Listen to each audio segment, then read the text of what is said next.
পশ্চিম মেদিনীপুর জেলার দাঁতন বিধানসভার বইচা এলাকায় সোমবার বইচা গীতাপাঠ সংঘর উদ্যোগে হল 500 কণ্ঠে গীতাপাঠ অনুষ্ঠান। বইচা শিবালয় মন্দির মাঠে অনুষ্ঠিত এই ধর্মীয় অনুষ্ঠানে এলাকার বহু মানুষ অংশগ্রহণ করেন। ভক্তিমূলক পরিবেশে সমবেত কণ্ঠে গীতা পাঠে মুখর হয়ে ওঠে গোটা এলাকা। অনুষ্ঠানে উপস্থিত ছিলেন ঝাড়গ্রাম জেলার নয়াগ্রামের বিধায়ক অমিয় কিস্কু। তিনি গীতা পাঠের গুরুত্ব ও সমাজে ধর্মীয় চেতনা বৃদ্ধির প্রয়োজনীয়তা বলেন। আয়োজকদের পক্ষ থেকে জানানো হয়েছে আগামী দিনেও এই ধরনের ধর্মীয় সাংস্কৃতিক অনুষ্ঠানের আয়োজন করা হবে। আজকে 500 কণ্ঠে বইচা গ্রামবৃন্দ আয়োজন করেছে 500 কণ্ঠে গীতা পাঠ করার জন্য। এই গীতা পাঠে আমাদের প্রভু শ্রী জগদ্ধাত্রী দাস উপস্থিত আছেন এবং ঝাড়গ্রাম জেলার বিধায়ক অমিয় কিস্কু উপস্থিত আছেন। এর মাধ্যম হচ্ছে আমাদের গীতা প্রতিটা ঘরে ঘরে গীতা পাঠ করব এবং গীতা দান করব। আমরা এর মাধ্যমে আমরা চাইছি প্রতিটা হিন্দু জাগ্রত হয়ে হ্যাঁ গো সনাতনীকে এক করা, আমাদের এটাই গীতা নিয়ে আমাদের প্রথম উপলক্ষ। আপনার নাম? আমার নাম অঞ্জন মাইতি। 500 কণ্ঠের গীতা পাঠ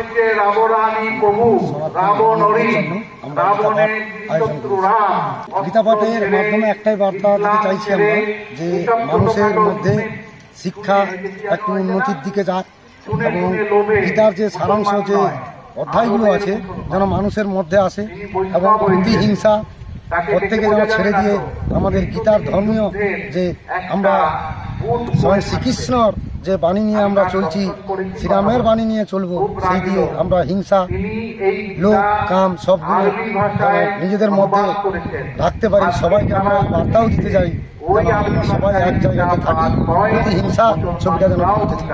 আপনার নাম? কেদারনাথ। এটা সুন্দর মত যে ওনারা, এটা পশ্চিম মেদিনীপুর হলেও আমাদের যে গীতার যে মতাদর্শ সেই অনুসারে আমাকে বিধায়ক হিসেবে এখানে ডাকা হয়েছিল। আমি অংশগ্রহণ করতে পেরে খুবই ভালো লাগছে এবং গীতার যে মার্গদর্শন সেই পথে এই এলাকার মানুষ যেন হাঁটছেন, এটা ভেবে এবং উপলব্ধি করে খুবই ভালো লাগছে। গীতার মাধ্যমে বার্তা তো সবাই পেয়ে গেছে, কিন্তু পরবর্তী যারা ছিলেন ক্ষমতা তারা তো মানতে চান। ফলে গীতার যে মর্ম, গীতার যে মার্গদর্শন, ধীরে ধীরে আমরা কাজ শুরু করেছি সারা পশ্চিমবাংলা সহ ভারতবর্ষে।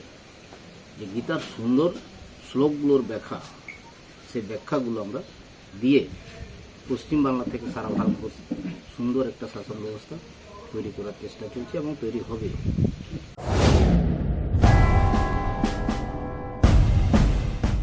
অবাঞ্ছিত লোডশেডিং ও বর্ধিত ইলেকট্রিক বিলের সমস্যায় ভুগছেন? আমরা রয়েছি আপনাদের পাশে। ভারতবর্ষের 1 নম্বর প্রযুক্তির কোম্পানি টাটা পাওয়ার সোলার এবং ইউটিএল সোলারের সঙ্গে আমরা কমিয়ে দিতে পারি 90% পর্যন্ত আপনার ইলেকট্রিসিটি বিল। পাবেন সরকারি ভর্তুকি বা বিনা ভর্তুকিতে অফ গ্রিড, অন গ্রিড বা হাইব্রিড সোলার সিস্টেম। রয়েছে আকর্ষণীয় ফাইন্যান্সের ব্যবস্থা। দেরি না করে আজই যোগাযোগ করুন ইউটিএল কোম্পানির পশ্চিম মেদিনীপুরের অথরাইজড ডিস্ট্রিবিউটর অপটিনেট সোলার সলিউশনস এর সঙ্গে। অপটিনেট সোলার সলিউশনস, কেশিয়াড়ি, থানাগোড়া, পশ্চিম মেদিনীপুর। নিজেকে আপডেট রাখতে ফলো করুন সানন্দা নিউজ।